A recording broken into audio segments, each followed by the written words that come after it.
আজ আপনাদেরকে দেখাবো হোটেল রেস্টুরেন্টে কিভাবে মজাদার করে ডাল রান্না করে। আর এই ডালটা এতটাই মজা হয় যা বলার বাইরে। আপনি অনায়াসে 1 থেকে 2 প্লেট ভাত শুধু ডাল দিয়ে খেতে পারবেন। আর কিভাবে এই ডাল আমি রান্না করেছি আজ আপনাদের সাথে সবকিছু শেয়ার করার চেষ্টা করব। ফার্স্ট আমার এখানে 200 গ্রামের মতো মুগ ডাল আছে। আর মুগ ডাল মসুর ডাল আপনারা সমান সমান দেওয়ার চেষ্টা করবেন। আমার এখানে 200 গ্রাম মুগ ডাল আমি কিন্তু আগেই ভালো করে একটু ফ্রাই করে নিয়েছি। তারপরে এখানে আমি 200 গ্রামের মতো মসুরের ডাল দিয়ে দিলাম। দেওয়ার পরে খুবই ভালো করে ওয়াশ করে নিয়েছি। ওয়াশ করার পরে কিছুক্ষণ ভিজিয়ে রাখার চেষ্টা করেছি। এখন আমি ডালটা রান্না করব। ফার্স্টে একটা কড়াইতে ডালটা নিয়ে নিলাম। তারপরে এখন আমি পরিমাণ মতো পানি দিয়ে দিলাম। আমি কিন্তু ফার্স্টে একটু কম পানি দিয়ে ডালটা আগে সিদ্ধ করে নিব। আপনারা কম পানি দিয়ে ডালটা আগে সিদ্ধ করে নেওয়ার চেষ্টা করবেন। তারপরে এখন আমি পেঁয়াজ কুচি দিয়ে দিলাম এখানে। তারপরে দিয়ে দিলাম স্বাদ অনুযায়ী লবণ। এখন দিয়ে দিলাম হলুদের গুঁড়া, হাফ টি চামচের মতো হলুদের গুঁড়া এখানে দিয়ে দিলাম। তারপরে দিয়ে দিলাম সয়াবিন তেল, 100 গ্রামের মতো সয়াবিন তেল এখানে দিয়ে দিলাম।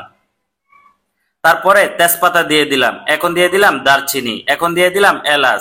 তেজপাতা, দারচিনি, এলাচ একেবারে কম কম দেওয়ার চেষ্টা করবেন। এখন দিয়ে দিলাম 2টা টমেটো কেটে এখানে দিয়ে দিলাম। আমার ডালটা ভালো করে আমি সিদ্ধ করে নিব ফার্স্টে। আর অনেকক্ষণ ধরে জাল দিয়ে আপনারা ডালটা সিদ্ধ করে নেবেন। চুলা রাসটা হালকা হালকা রেখে আপনারা ডালটা সিদ্ধ করার চেষ্টা করবেন। আমি যেভাবে ডালটা রান্না করব এভাবে একবার আপনি ডালটা রান্না করে খেয়ে দেখেন। ভাই বিশ্বাস করেন এই ডালটা সত্যি খুবই মজা হয়ে থাকে। আমরা রেস্টুরেন্টে প্রায় সময় এভাবে কিন্তু ডালটা রান্না করে থাকি। তারপরে আমার ডালটা সিদ্ধ হওয়ার পরে আমি কিন্তু খুবই ভালো করে মিক্স করে নিচ্ছি। এমনকি আপনারা ডালটা খুবই ভালো করে পারকা বলেন অথবা হুইস বলেন ভালো করে মিক্স করে নেবেন। এখন আমি টি চামচের হাফ চামচের মতো জিরার গুঁড়া দিয়ে দিলাম, অল্প একটু ধনিয়ার গুঁড়া দিয়ে দিলাম, আর একটু স্বাদ অনুযায়ী লবণ দিয়ে দিলাম। তারপরে খুবই ভালো করে আবারও মিক্স করে নিব। এখন আমি দিয়ে দিলাম পানি। আপনারা পানিটা আপনাদের পরিমাণ অনুযায়ী দিতে পারেন। আপনারা যদি একটু ঘন ডাল পছন্দ করেন তাহলে পানিটি একটু কম দিবেন।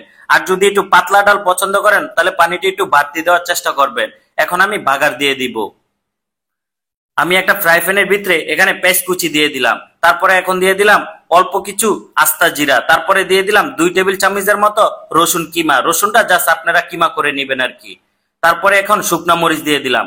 আর এটা একেবারে ব্রাউন কালার করে নিব পেঁয়াজটা। তারপরে খুবই সুন্দর করে বাগার দিব। আর বাগারে অবশ্যই একটু পেঁয়াজ রসুনটা বাড়তি দেওয়ার চেষ্টা করবেন, তাহলে বাগারটা সুন্দর একটা ফ্লেভার চলে আসবে।